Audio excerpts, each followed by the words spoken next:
لله وحده والصلاة والسلام على رسول الله صلى الله عليه وسلم أما بعد فقال الله تبارك وتعالى عز وجل أعوذ بالله من الشيطان الرجيم بسم الله الرحمن الرحيم فاسألوا أهل الذكر۔ آج کا پہلا سوال جو ہے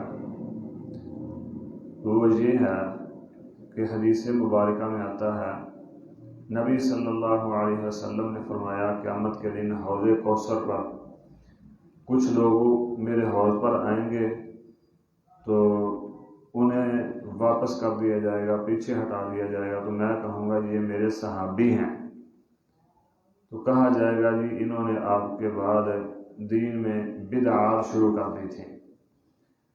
تو میرے بھائی یہ حدیث صحیح بخاری کی حدیث ہے، حدیث نمبر 7049۔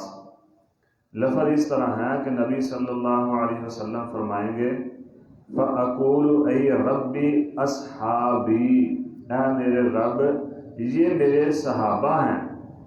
فَيَقُولُ لَا تَدْرِي مَا أَحْدَثُوا بَعْدَكَ، آپ کو نہیں پتا کہ آپ کے بعد انہوں نے دین میں کون کون سی نئی باتیں شروع کر دی تھی۔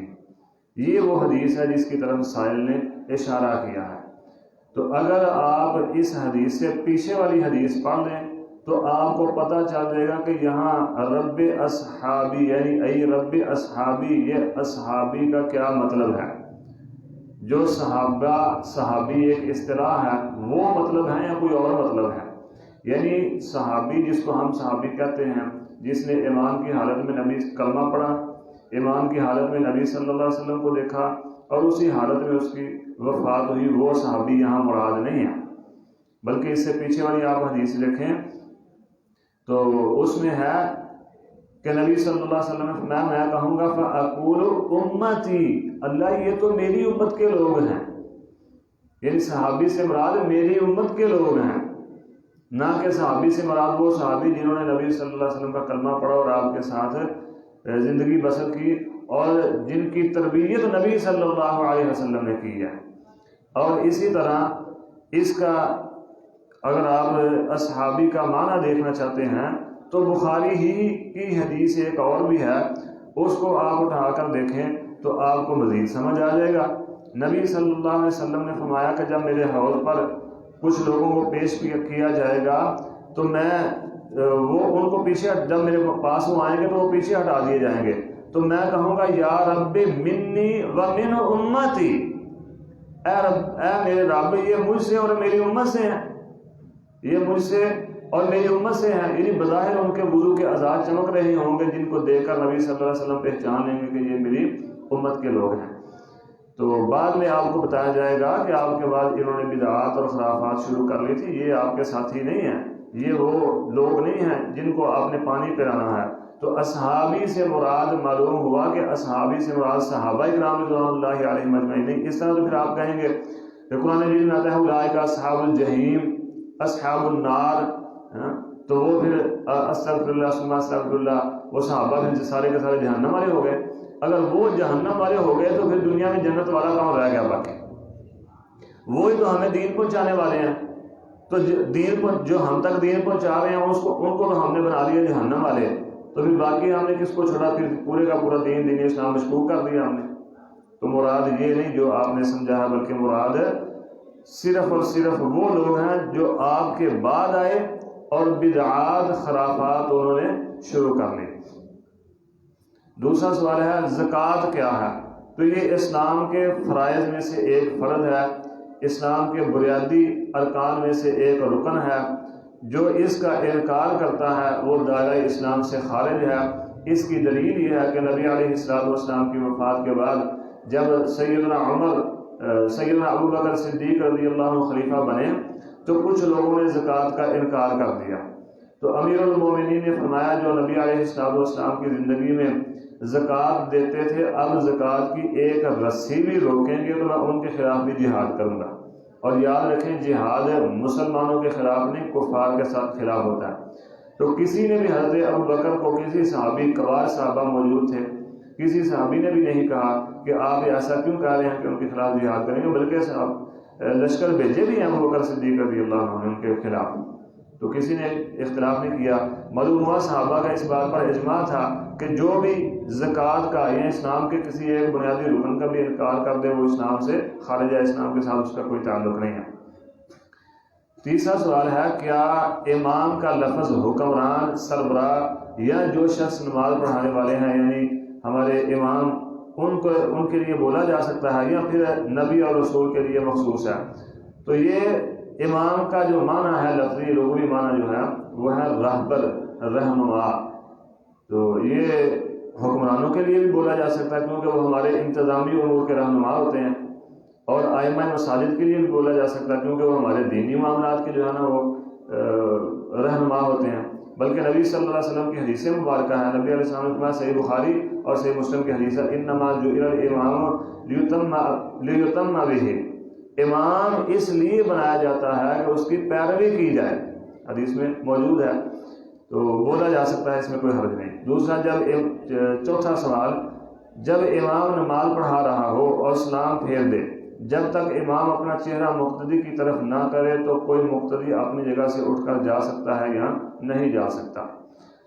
تو یہ صحابہ کرام رضوان اللہ علیہم اجمعین کا عمل نہیں تھا، نہ ہی نبی علیہ السلام نے ایسی تعلیم دی، بلکہ ہم نے کچھ ایسے لوگوں کو دیکھا ہے، آپ دوسری طرف سلام پھیر کر ابھی فارغ نہیں ہوتے تو مسجد کے دروازے سے بھی باہر نکلے ہوتے ہیں۔ میں نے خود ایسے لوگوں کو دیکھا ہے کہ سلام پھیر کر ابھی دوسری طرف فارغ نہیں ہوتے تو بندے نماز جوتا پکڑ کر پہن کر اور مسجد کے دروازے سے باہر بھی نکلے ہوتے ہیں، حالانکہ نبی صلی اللہ علیہ وسلم نے فرمایا ہے کہ بندہ نماز پڑھنے کے بعد وضو کی حالت میں جتنی دیر تک اپنی اسی جگہ پر بیٹھا رہتا ہے جہاں اس نے نماز پڑھی ہے، اتنی دیر تک فرشتے اس کے لیے دعا کرتے رہتے ہیں۔ تو جس طرح پیچھے ہٹ جائے گا وہ دعا سے محروم، فرشتوں کی دعا سے محروم ہو جائے گا، اور فرشتوں کی دعا کا مطلب یہ ہے کہ اللہ رب العزت ان کو حکم دے رہے ہیں، فرشتے اپنی مرضی سے کوئی کام نہیں کرتے، اللہ رب العزت نے انہیں حکم دیا۔ پانچواں سوال ہے، بعض جائے نمازوں پر اور ٹوپیوں پر خانہ کعبہ اور مسجد نبوی کی تصویر بنی ہوتی ہے، کیا ان کو پہن کر یا جائے نماز پر نماز ادا کرنا جائز ہے؟ حالانکہ اس پر نماز ادا کرنے سے اس کی بے حرمتی ہوتی ہے۔ تو بھائی جواب تو آپ نے خود ہی دے دیا کہ بے حرمتی ہوتی ہے، جب بے حرمتی ہوتی ہے تو پھر ظاہری بات نہیں جائے۔ شاعر اللہ کی تعظیم بھی ہمارے لیے ضروری ہے۔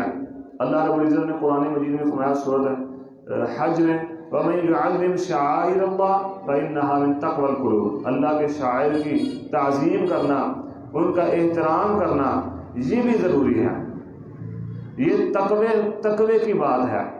اور جن جائے نمازوں پر بنے ہوتے ہیں، اللہ کے گھر کی تصویریں بنی ہوتی ہیں، بیت اللہ کی یا مسجد نبوی کی، تو وہ جو ہے بچے اس کے اوپر پاؤں رکھتے ہیں، بلکہ بڑے بھی جب گزرتے ہیں اس کے اوپر، گھروں میں ہوں تو بس اوقات بچہ ماں نماز پڑھ رہی ہو تو بچہ اس کے اوپر بیٹھا بیٹھا پیشاب کر دیتا ہے، یا ویسے بھی وہ نیچے لگتا رہتا ہے اور گندا ہوتا رہتا ہے۔ تو یہ تعظیم کے خلاف بات ہے، ادب کے خلاف بات ہے۔ احترام ہمارے لیے انتہائی ضروری ہے، بیت اللہ کا بھی، مسجد نبوی کا بھی، اور دوسری مساجد کا بھی۔ دوسری مساجد کا نبی صلی اللہ علیہ وسلم نے، میں نے ایک دن پہلے بھی حدیث بیان کی تھی، آپ نے فرمایا میرے سامنے میری امت کے اچھے اور برے اعمال پیش کیے گئے، اور میں نے اپنی امت کے برے اعمال میں سے ایک عمل یہ بھی دیکھا کہ وہ مسجد میں تھوک پھینکتے ہیں۔ جب عام مسجدوں کی بے حرمتی جائز نہیں ہے تو وہ تو خاص مسجدیں ہیں۔ پھر بعض جو ہیں ان پر روضہ رسول صلی اللہ علیہ وسلم کی تصویر بنی ہوتی ہے، تو یہ تو قطعاً جائز نہیں ہے، وہ نبی صلی اللہ علیہ وسلم کی قبر مبارک کی تصویر ہے، تو قبر کو سجدہ تو اسلام میں جائز نہیں ہے، وہ نبی کی قبر ہو، صحابی کی ہو یا کسی کی بھی ہو، قبر کو سجدہ جائز نہیں ہے۔ ویسے بھی روضہ رسول کی تعظیم اگرچہ جائز ہے، وہ بھی ہمارے لیے فرض ہے، آپ کے روضے کی، آپ کی قبر مبارک کی تعظیم ہمارے لیے فرض ہے۔ نبی علیہ السلام نے فرمایا، ما بین بیتی و منبری روضۃ من ریاض الجنہ، میرے ممبر اور میرے گھر کے درمیان میں جو جگہ ہے یہ جنت کے باغیچوں میں سے باغ ہے۔ اور نبی علیہ السلام کی قبر، پھر پہلے دو خلفاء کی قبریں، ان کی تعظیم، بلکہ عام لوگوں کی بھی قبروں کی تعظیم ہمارے لیے فرض ہے، ضروری ہے۔ انتہائی اہمیت کی حامل ہے، وہ تو نبی محترم ہے، کائنات کی سب سے عظیم ہستی ہے محمد الرسول اللہ صلی اللہ علیہ وسلم، تعظیم ان کی بھی ضروری ہے، لیکن سجدہ جائز نہیں ہے۔ نبی علیہ السلام نے حدیث میں فرمایا تھا کہ پہلے لوگ یہود و نصارہ اللہ ان پر لعنت کرے اس لیے کہ انہوں نے اپنے نبیوں کی قبروں کو سجدہ گاہ بنا لیا۔ پہلی امتیں اس لیے ملعون ہوں کہ وہ اپنے نبی کی قبر کو سجدہ گاہ بنا لیں، تو ہمارے لیے کیسے جائز ہو سکتا ہے؟ اللہ سمجھنے کی توفیق عطا فرمائے۔ کیا غیر محرم مرد کسی غیر محرم عورت کی میت کو قبر میں اتار سکتا ہے یا نہیں اتار سکتا؟ تو بھائی غیر محرم مرد عورت کی میت کو کندھا بھی دے سکتا ہے اور قبر میں بھی اتار سکتا ہے، یہ جائز ہے۔ صحیح بخاری کی حدیث ہے، نبی سیدنا انس رضی اللہ عنہ فرماتے ہیں نبی علیہ السلام کی ایک بیٹی فوت ہو گئی، میں نے آپ کو دیکھا کہ آپ جالس علی القبر، آپ قبر پر تشریف فرما ہیں، یعنی بیٹھے ہوئے ہیں اور آپ کی آنکھوں سے آنسو برس رہے ہیں، یعنی آپ نے فرمایا حل فیکم من احد لم یقارف اللیلۃ، تم میں سے کوئی ایسا شخص ہے جس نے آج رات اپنی بیوی کے ساتھ ہم بستری نہ کی ہو؟ فقال ابو طلحہ رضی اللہ عنہ انا، ابو طلحہ رضی اللہ عنہ عرض کیجیے اللہ کے نبی میں ہوں۔ نبی علیہ السلام نے فرمایا فانزل فی قبرہا، قبر میں داخل ہو جاؤ، قبر میں اترو۔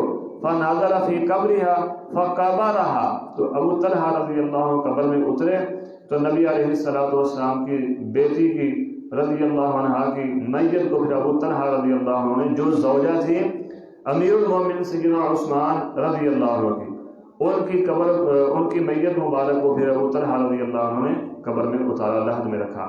تو معلوم ہوا کہ غیر محرم مرد اتار سکتا ہے قبر میں غیر محرم عورت کو، اگر عزیز و اقارب ہوں تو پھر مناسب یہ ہے کہ وہ اتاریں، اگر نہ بھی وہ اتاریں غیر محرم اتاریں تو کوئی حرج نہیں، جائز ہے۔ 7واں سوال ہے کہ بعض الناس یہ کہتے ہیں افطاری کا وقت سورج غروب ہونے کے 10-15 منٹ بعد شروع ہوتا ہے، اور ان کی دلیل قرآن کی یہ آیت ہے ثم اتموا الصیام الی اللیل، پھر روزے کو رات تک لمبا کرو، یعنی رات تک رکھو، رات کو افطار کرو۔ تو بھائی اس کا جواب یہ ہے کہ یہ جو قرآن مجید میں ثم اتموا الصیام الی اللیل، لیل کا لفظ ہے، یہ پنجابی والا لیل نہیں ہے، یہ عربی والا لیل ہے۔ یہ اللہ رب العزت نے قرآن مجید جو ہے پنجابی میں نہیں نازل کیا، جو ہم نے لیل بنایا، رات بنائی ہے، وہ رات نہیں ہے۔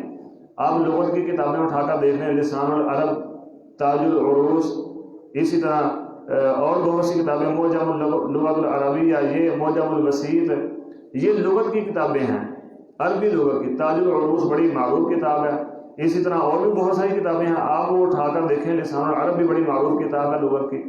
تو لیل کی جو تعریف کی گئی ہے وہ یہ کی گئی ہے کہ جب سورج کا اوپر والا کنارہ افق میں غروب ہو جائے تو رات شروع ہو جاتی ہے، یہ صبح کی ضد ہے۔ تاج العروس میں لکھا ہے کہ صبح کی ضد ہے، اور جب سورج کا اوپر والا کنارہ افق میں غروب ہو جاتا ہے تب سے رات شروع ہو جاتی ہے۔ اور سلف صالحین کا بھی یہی، یعنی پوری امت کا، صرف سلف صالحین نہیں، پوری امت کا اس بات پر اجماع ہے کہ جب سورج کا اوپر والا کنارہ غروب ہو جائے تو افطاری کا وقت شروع ہو جاتا ہے۔ تو یہ جو بات کرتے ہیں وہی کرتے ہیں اسلاف کا، یا صحابہ کرام، یا رسول اللہ صلی اللہ علیہ وسلم، یا دوسرے جتنے بھی ہمارے اسلاف ہیں ان کا عمل نہیں ہے، بلکہ نبی علیہ السلام کی حدیث ہے، سیدنا ابو ہریرہ رضی اللہ عنہ راوی ہیں، فرماتے ہیں کہ نبی علیہ السلام نے فرمایا جب تک لوگ افطاری میں جلدی کرتے رہیں گے دین تب تک غالب رہے گا۔ 9واں آگے والا سوال ہے، جو شخص 8واں سوال ہے، نماز کی حالت میں کوئی چیز سامنے رکھ کر سجدہ کرنا، سجدے والی جگہ پر سجدہ کرنا درست ہے یا نہیں؟ تو بہتر یہی ہے کہ زمین پر سجدہ کیا جائے۔ ہاں اگر کوئی کپڑا وغیرہ آپ بچھا رہے ہیں تو اس میں کوئی حرج نہیں، جیسے کہ جائے نماز یا چٹائیاں یا قلین ہم نے مسجدوں میں بچھائے ہوتے ہیں، اس میں کوئی حرج نہیں۔ کوئی ایسی چیز جو زمین سے اوپر ہو اور زمین پر سجدہ نہ ہو وہ نہیں رکھنی چاہیے۔ اگر کوئی اور چیز ہو تو رکھ سکتے ہیں، اس میں کوئی حرج نہیں، یعنی کپڑا ہو معمولی سا تو رکھ سکتے ہیں۔ تو سجدے والی جگہ کو آپ سجدے نماز سے پہلے صاف کر لیں، درست ہے، دوران نماز سجدے والی جگہ پر اگر کوئی کنکر کوئی چیز آ جائے تو اس کو ہٹانے سے نبی صلی اللہ علیہ وسلم نے منع کیا۔ 9واں سوال، جو شخص جان بوجھ کر روزہ توڑ دیتا ہے اس کا کیا کفارہ ہے؟ تو بھائی اس کا کوئی کفارہ نہیں ہے، گناہ ضرور ہے، انتہائی اہم عمل ہے روزہ، اور اس کو جان بوجھ کر توڑ دینا بہت سخت گناہ ہے، انتہائی سخت گناہ ہے۔ ساری زندگی بھی آپ روزہ رکھتے رہیں تو اس ایک روزے کے اجر کو نہیں پہنچ سکتے۔ ہاں، اس کا کفارہ نبی صلی اللہ علیہ وسلم سے کوئی نہیں ہے جو جان بوجھ کر توڑتا ہے، یہ ہے کہ یہ روزہ بعد میں اس نے رکھنا ہے، اس کی معافی نہیں ہے۔ کیا زوجین ایک دوسرے کو غسل دے سکتے ہیں؟ جی غسل دے سکتے ہیں، خامد بیوی کو اور بیوی خامد کو غسل دے سکتے ہیں۔ بعض الناس جو یہ کہتے ہیں کہ جب خامد فوت ہو جائے تو بیوی، اور بیوی فوت ہو جائے تو خامد اس کے لیے غیر محرم ہو جاتے ہیں، تو اسلام میں میاں بیوی کا حصہ اتنا کچا نہیں ہے کہ ایک کے فوت ہونے سے وہ ٹوٹ جائے، بلکہ نبی صلی اللہ علیہ وسلم حدیث میں آتا ہے، نبی علیہ السلام ایک جنازے سے واپس آئے تو غالباً بقیع قبرستان میں آپ گئے تھے، واپس آئے تو ام المومنین سیدہ عائشہ رضی اللہ عنہا کے سر میں درد تھی، تو آپ درد کی وجہ سے کہہ رہی تھی ہائے میرا سر، ہائے میرا سر، تو نبی علیہ السلام نے فرمایا عائشہ میں کہتا ہوں ہائے میرا سر، ہائے میرا سر، اگر تو میری زندگی میں فوت ہوگی تو تیرا کیا جائے گا؟ تجھے غسل بھی میں دوں گا، تجھے کفن بھی میں دوں گا، تجھے قبر بھی میں اتاروں گا۔ یہ نبی صلی اللہ علیہ وسلم ام المومنین سیدہ عائشہ رضی اللہ عنہا کو فرما رہے ہیں۔ تو معلوم ہوا کہ خامد بیوی کو غسل دے سکتا ہے، بلکہ بہتر یہی ہے کہ خامد بیوی کو اور بیوی خامد کو غسل دے۔ کیوں؟ اس لیے کہ بہت ساری راز کی باتیں ہوتی ہیں جو دوسروں تک نہیں جانی چاہیے، تو خامد بیوی کو تو ایک دوسرے کے رازوں کا پتہ ہوتا ہے، ان سے ایک دوسرے کی کوئی چیز چھپی نہیں ہوتی، اگر کوئی اور غسل دے گا تو راز پتہ چلیں گے، اس لیے بہتر یہی ہے کہ وہ غسل دے۔ پھر ام المومنین عائشہ صدیقہ رضی اللہ عنہا فرماتی ہیں کہ مجھے جو بات بعد میں پتہ چلی، اگر مجھے پہلے پتہ چل جاتی تو نبی صلی اللہ علیہ وسلم کو غسل آپ کی ازواج مطہرات ہی دیتی۔ معلوم ہوا بیوی بھی خامد کو دے سکتی ہے، اور سیدنا ابو بکر صدیق رضی اللہ عنہ کو غسل ان کی زوجہ محترمہ نے ہی دیا تھا، اسماء رضی اللہ عنہا نے۔ تو صحابہ کرام اور بھی بہت سارے اس پر دلائل ہیں، سلف صالحین کے بھی دلائل ہیں کہ انہوں نے اپنی ازواج مطہرات کو، اپنی ازواج کو دیا، اور ان کی بیویوں نے سلف صالحین کو، یعنی اپنے خاندوں کو غسل دیا۔ بے شمار اس پر دلائل موجود ہیں، کوئی گناہ نہیں ہے، اس میں کوئی حرج نہیں ہے، بلکہ بہتر یہی ہے کہ خامد اپنی بیوی کو، اگر بیوی پہلے فوت ہو گئی ہو تو خامد پہلے فوت ہو گیا تو بیوی غسل دے۔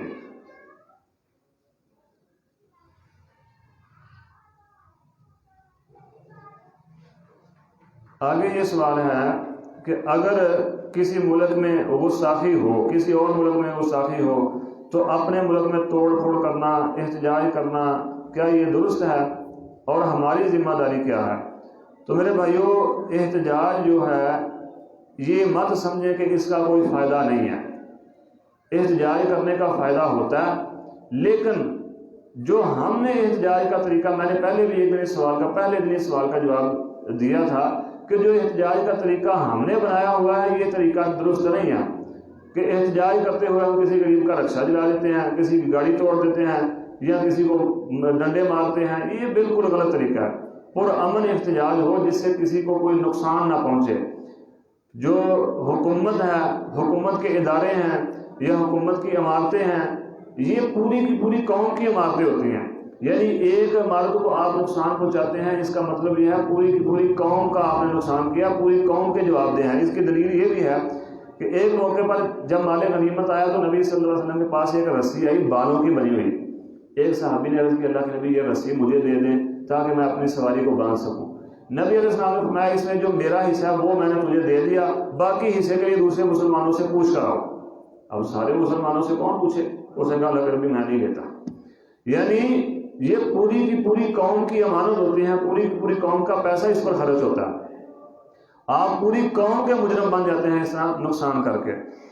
دوسری بات یعنی احتجاج، پرامن احتجاج کریں، اس کا فائدہ ہوتا ہے۔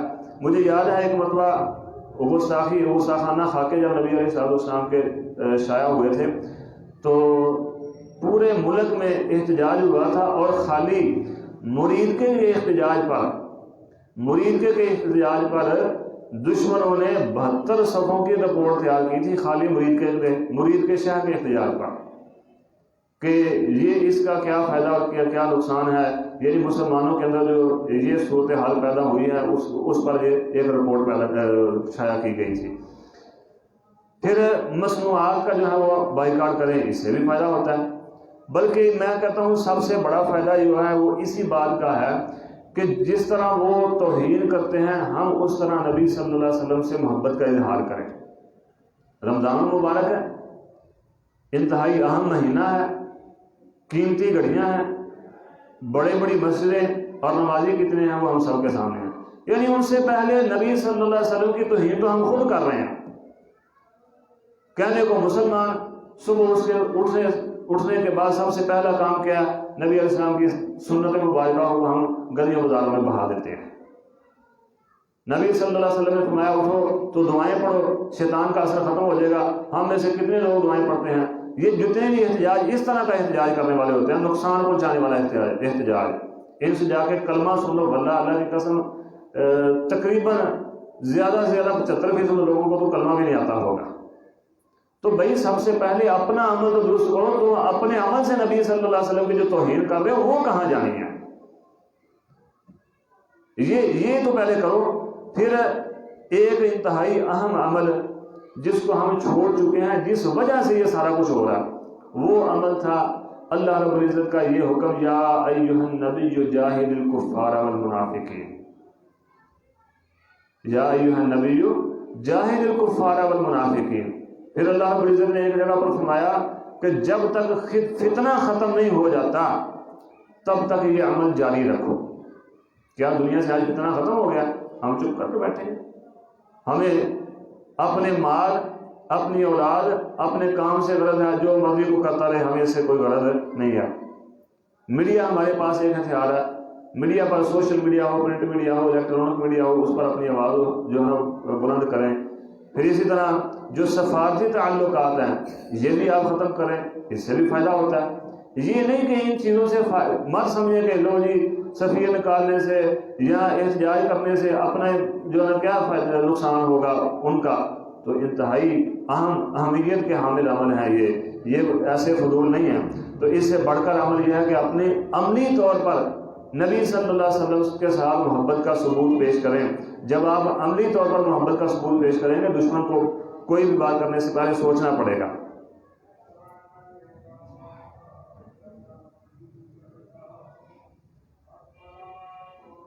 آگے سوال یہ ہے کہ حدیث میں آیا ہے صحابی، یہ سوال تو پیچھے گزر چکا ہے، ابھی اس کا جو پہلا سوال کا جواب تھا وہ یہی ہے۔